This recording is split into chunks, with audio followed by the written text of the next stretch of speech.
Hello, in this video, we will show how to visualizing grouped data using frequency table and histogram. This topic may be very easy, but we just show how to do such kinds of data analysis, visualization for very basic learner in statistics. So we know some data sets maybe have very large number or large values. So it is quite often that we have to divide the values into groups for this data set. So these groupings are called class or intervals. And how many class intervals that we can use? So this is very subjective, depends on the data. But the rule is that we have to think about a trade-off between if we choose too few classes, so which means that each class may have still very large number of data. So this is not very smart. But if we choose too many classes, then the frequency in each classes we may have very small number. This ought also not reasonable. So it is a very subjective choice for class numbers. But usually 5 to 10 classes is quite okay. So this because we have to plot this data in a figure called histogram later. So 5 to 10 classes might be best choice.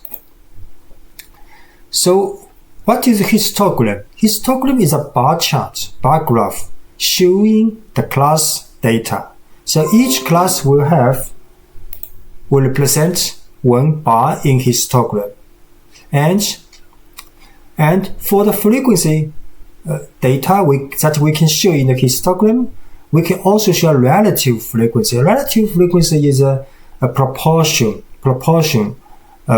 or a percent of the data. So for example, this is the class or table or grouping of data that we get from the original data. So we just put how many frequencies in these class intervals. And we have to know that for each interval, the right side does not include it. So for example, if we have a data called 600, so 600 will be located in this interval, not in this one, because this one is only for 500 to 599, right? So, and so on. So put each frequency and with each class, then we can plot this kind of data in a histogram. So this is because this is discrete number, so the curve is not so smooth.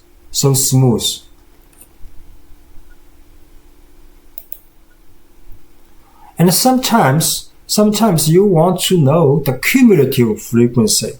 And cumulative frequency, which means upon each value, how many or how much percent of the data lower than equal to this particular value. So this curve is not decreasing, it's only increasing or flat. So this is called cumulative.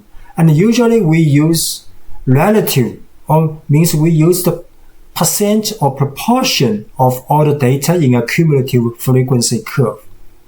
And this curve also called odor.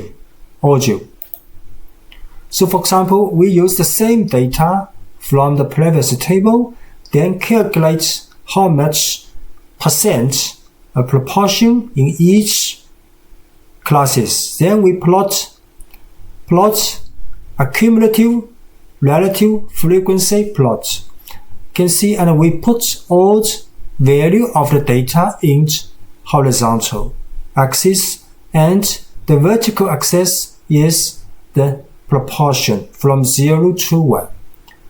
So this curve shows each value and how much percent of the data lower than or equal to this value.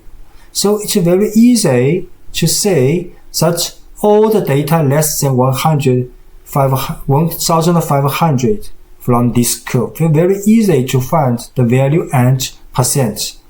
And about 40% of the data less than or equal to 900.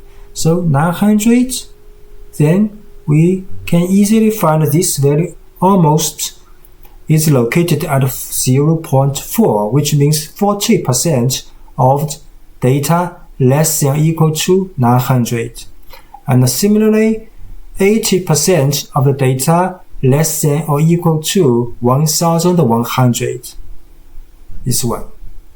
About 80%, and we find 1,100. So you can see this curve also not smooth because this is discrete label, discrete classes for each value, right?